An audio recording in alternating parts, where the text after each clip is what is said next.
അതിനായി നമ്മൾ ആദ്യം ഗൂഗിളിൽ റവന്യൂ ഡിപ്പാർട്ട്മെന്റ് എന്ന് ടൈപ്പ് ചെയ്യുക. അപ്പോൾ ഈ revenue department government of Kerala എന്ന ലിങ്കിലേക്ക് വരും. അതിൽ ക്ലിക്ക് ചെയ്യുക. ഇതിൽ നമ്മൾ 3 സർവീസുകൾ കാണിക്കും: citizen registration, citizen login and official login. അതിൽ നമ്മൾ സിറ്റിസൺ രജിസ്ട്രേഷൻ, ഫസ്റ്റ് നമ്മുടെ രജിസ്ട്രേഷനാണ് പ്രോസസ്സ്. രജിസ്ട്രേഷൻ ചെയ്തതിന് ശേഷം മാത്രമാണ് നമുക്ക് സിറ്റിസൺ ലോഗിനിലേക്ക് പോകാൻ പറ്റുള്ളൂ. ലോഗിൻ ചെയ്ത് കഴിഞ്ഞാൽ നമുക്ക് ഇതിലുള്ള സർവീസുകളൊക്കെ നമുക്ക് അവെയിൽ ചെയ്യാൻ പറ്റും.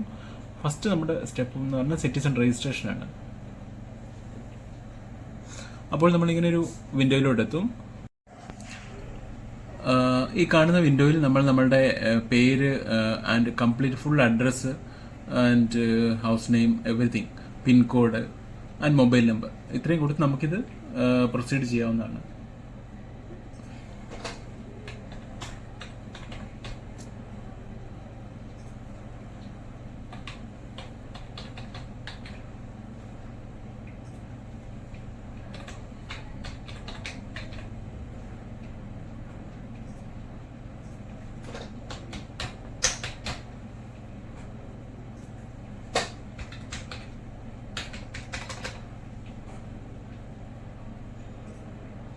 അതിനുശേഷം നെക്സ്റ്റ് കൊടുക്കുക.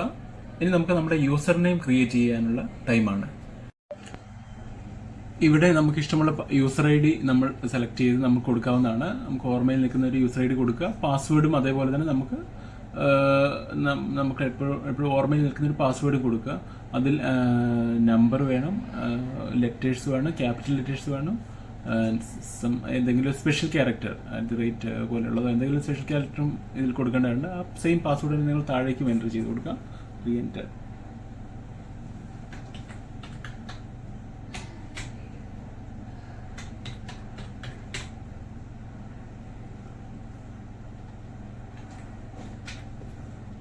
അപ്പോൾ ഒരു OTP വരും. Get OTP.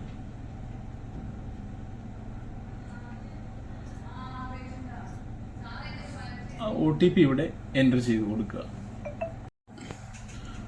ഇവിടെ നമ്മുടെ മൊബൈലിലേക്ക് വന്ന OTP എൻ്റർ ചെയ്ത് കൊടുത്തതിന് ശേഷം നമ്മൾ താഴെ കാണുന്ന ക്യാപ്ച എൻ്റർ ചെയ്ത് കൊടുക്കാവുന്നതാണ്.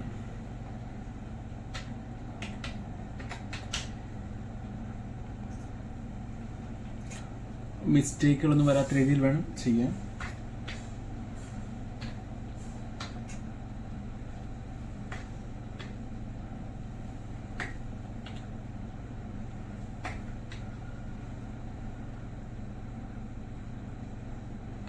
then സബ്മിറ്റ് കൊടുക്കാവുന്നതാണ്.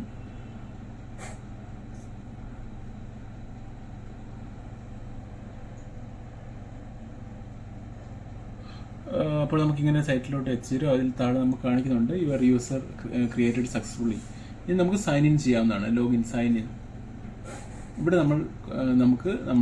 നമ്മൾ കൊടുത്ത user I D and password ഇത് വെച്ച് നമുക്ക് ലോഗിൻ ക്യാപ്ചയും കൊടുത്ത് നമുക്ക് ലോഗിൻ ചെയ്ത് വിവിധ സർവീസുകളിലേക്ക് നമുക്ക് പോകാവുന്നതാണ്. അതെങ്ങനെ ചെയ്യാമെന്നുള്ളത് നമുക്ക് അടുത്ത വീഡിയോയിൽ കാണാവുന്നതാണ്.